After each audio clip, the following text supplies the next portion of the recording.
We are in Joshua chapter 23, verse 13. I think I preached on verse 14, at some point a few years ago, but verse 13 is one of those verses that I looked at and I thought, I may have preached on that, but I don't think I have. So I'm going to look at this tonight. It's interesting that sometimes when you preach a sermon, when you begin that sermon, as far as the thought and the development of it, you don't realize that when you do preach it, the circumstances may be different. They may be so constituted that it may affect people differently than it would at another time. Of course, if that's true, we certainly understand that that's God's doing.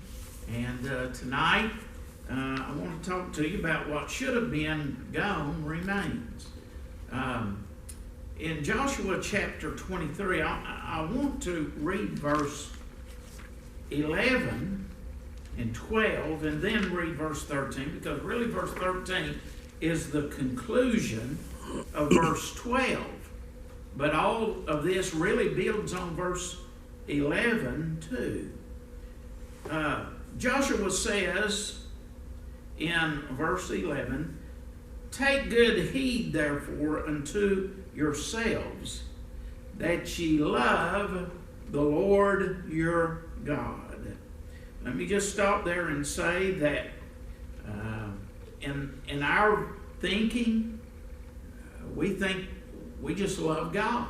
We just think it's interesting that he says, "Take good heed to yourselves that ye love the Lord your God." So it's something, really loving God is something that isn't just automatic. It's something that has to come because we take heed to ourselves. It's especially important in context of what we're going to read in the next two verses. "Else, if ye do in any wise go back and cleave unto the remnant of these nations, even these that remain among you, and shall make marriages with them, and go in unto them, and they to you, know for a certainty that the Lord your God will no more drive out any of these nations from before you, but they shall be snares and traps unto you, and scourges in your sides, and thorns in your eyes, until ye perish from all this good land which the Lord your God hath given you." Now, notice in verse 13, and you don't even have to pay attention to the other verses to kind of get this understanding. Notice here how the people of God potentially go from a promise of good to a promise of disaster. Because in the last part of the verse, he talks about this good land which the Lord your God has given you. It's your gift from God. It's a good land. So we obviously understand, even if we don't know the history, we understand that this land that God has given to them is going to be a very good land for them. So there is the promise of good. And yet, the verse also talks about there's a promise of disaster, that they will perish off that good land. They won't dwell there. He's not talking just about physically dying as much as he's saying you won't be there anymore. And of course, you know the history of the people of God, the Israelites, and you understand what he means. But verses 11 and 12 really set up this issue of this promise. God makes promises. He makes some promises of great blessings. He also makes some promises of great curses. He makes promises to his people.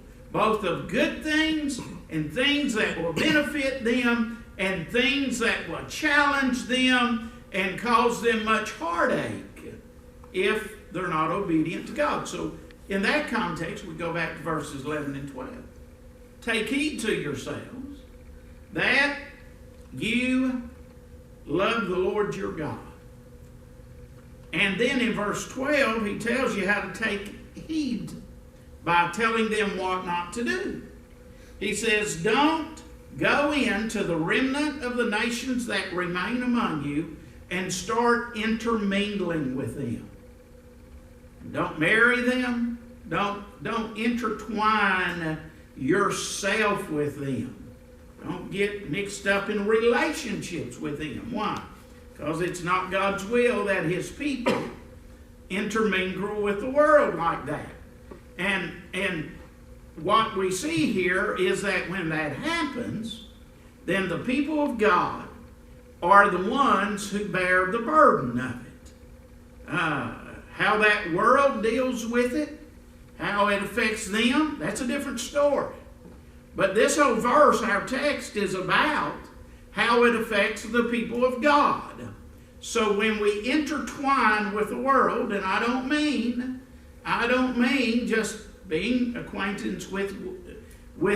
I don't mean having relationships with them. And so I'm not talking about that. God isn't either, witnessing to them and all that. But when they become, I would say like you, it's probably better when you become like them. You intermingle, then it's a challenge to your love for God and your stance for God. So there are two things in verse 13 I want us to notice. The people of God, I'm speaking about, will lose God's power. They will lose God's power. Joshua says, know for a certainty that the Lord your God will no more drive out any of these nations from before you. There are two things that the people of God will lose in relationship to God's power. They will lose God's persistent power. The Lord says, or Joshua says, but it is the Lord, know for certainty that God will not drive out, will no longer drive out any of those nations that are before you. In other words, God's power that has worked historically, that has been persistent to his people, that is consistent to his people. He says God will no more drive out those people as long as God's people are faithful to him. Again, remember verses 11 and 12. As long as God's people are faithful to him, God will work. As long as God's people are faithful to him, God will push out their opposition. Because we understand from this a very important point. God works as we are faithful. You know, one of the great things about the time in which we are in is that we think, well, God knows. You know, people say, well, God's got this. Even in this environment, God's got this. And we all know God is greater than any threat of a virus, the presence of a virus, whatever. Certainly God's got this. But I think we need to go a little deeper than that. We need to understand that God's power works as we are faithful to it. And for God to clear the way for his people, it must be that he has a people who love him, who are taking, as verse 11 says, taking heed to themselves that we love God. Now, amid all the things that we are told to do, and there are a multitude of things that we are told to do, and as valuable as they are, your government, and most people are not going to tell you that the number one thing you need to do as you look ahead is to be faithful to God and to make sure in taking heed to yourself that during this time you maintain a love for God. Because if you want God to go ahead of us, if you want God to move and remove the obstacles, you must have God's persistent faithfulness. Notice then the words before you. God will no longer drive out those nations from before you. Now, what I like about this is that when God's people love Him and are faithful to Him, then God is already ahead working and removing obstacles. He's already ahead moving obstacles from before them. If they lose their love for God, if they do not take heed to love God, then they will lose God's going before them. And what a disastrous position to be in. They will lose God's positive influence. And I put that down and I thought, that's really not right. Everything that God does is positive. Even if He's working within us and our lives and our circumstances and they're negative, it's still a positive thing. But what I mean by that is that there are some certainties with God.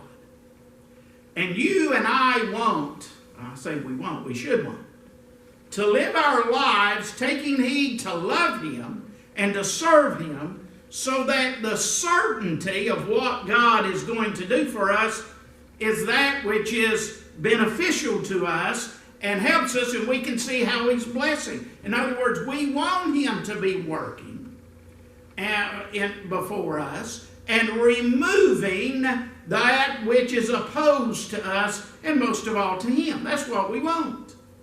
But you see, if we don't take heed and love Him as we should, then what God does turns around. And rather than work on our behalf before us, then the certainty becomes not so much that, but the certainty changes over to the other side, and God has to work against us. And notice what He says. Know for a certainty that the Lord your God will no more drive out any of these nations from before you.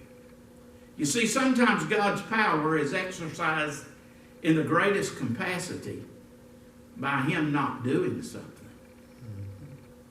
And He won't work for you. He won't move your enemies from before you. Because why? Because we don't take heed that we maintain our love. The word certainty means certainty. And God's power has to work against them. Sometimes God's power has to work against us. He's worked against me. He's had to remove His power of positive blessings that I could see His hand moving and put His hand against me because I didn't take heed to my love for it. So then I have to have correction. I have to learn. And I have to have correction, and I have to learn through adversity.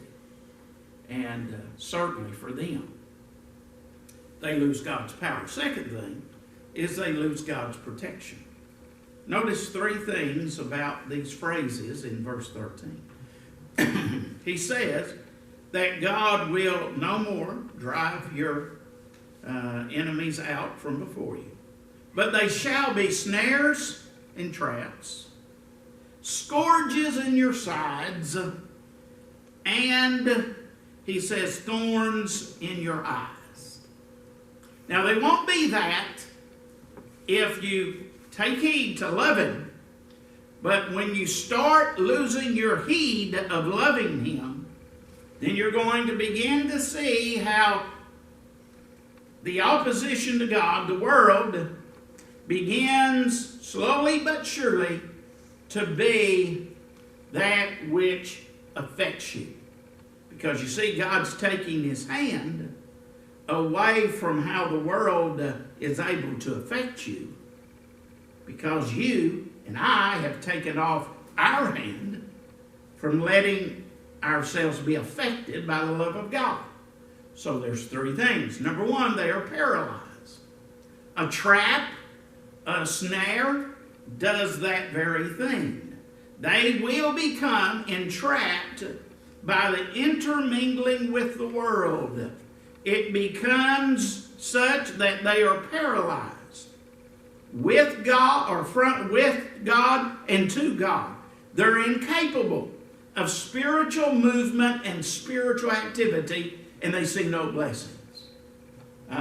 If you start intermingling with the world, which you will do, if you do not take heed to your love for God, it's just a matter of time. And then you'll start to see how that intermingling begins to paralyze you spiritually. You're entrapped. And you see, God just doesn't deliver you.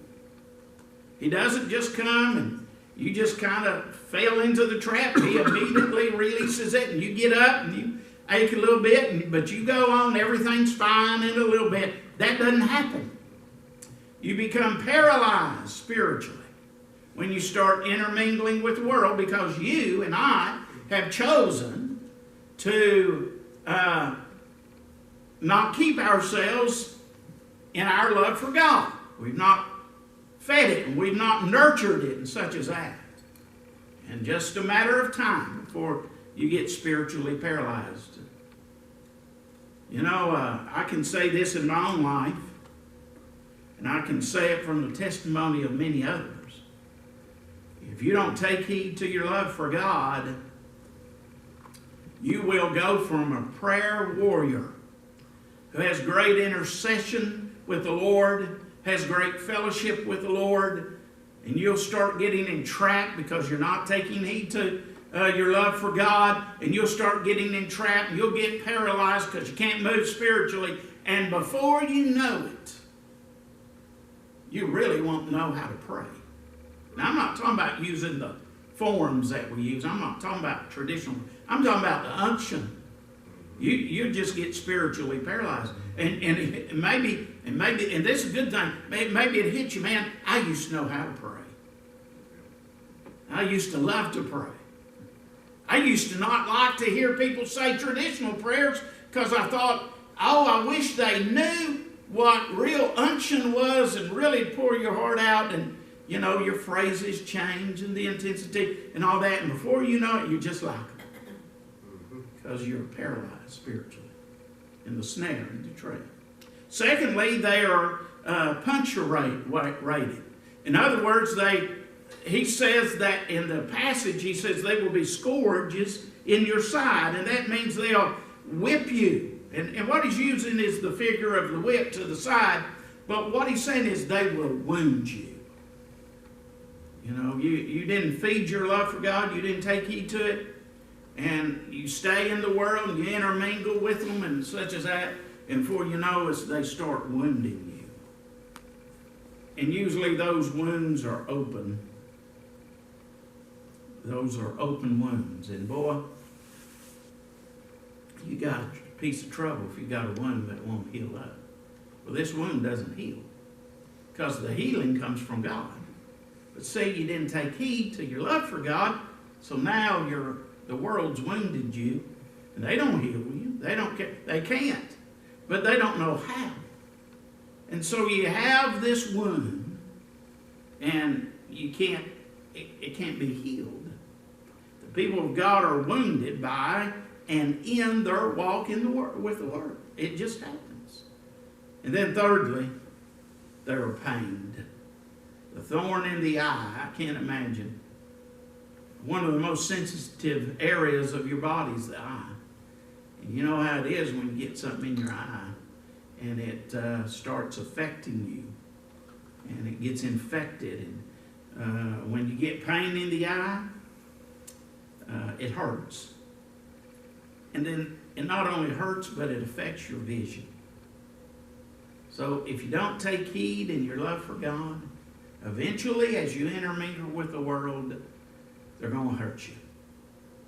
They're going to hurt you. I don't know how many times that I have talked with people who were at one time good, solid Christians, loved God, but they didn't take heed to it, and didn't feed it, didn't take care of it, And eventually they started intermingling with the world.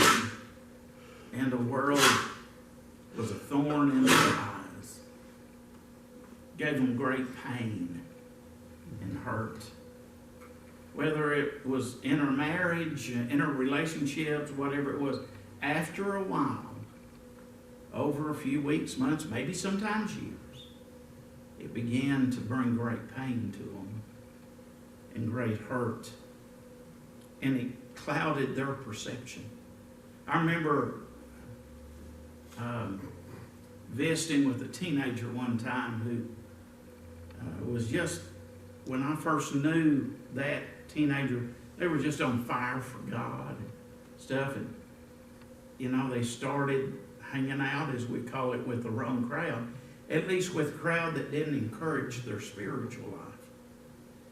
So eventually they stopped coming as faithfully, and as it happens a lot, they just started slowly but surely not coming to church. And when I'd see them, when I could talk to them, oh yeah, I know, I need to, and here you go.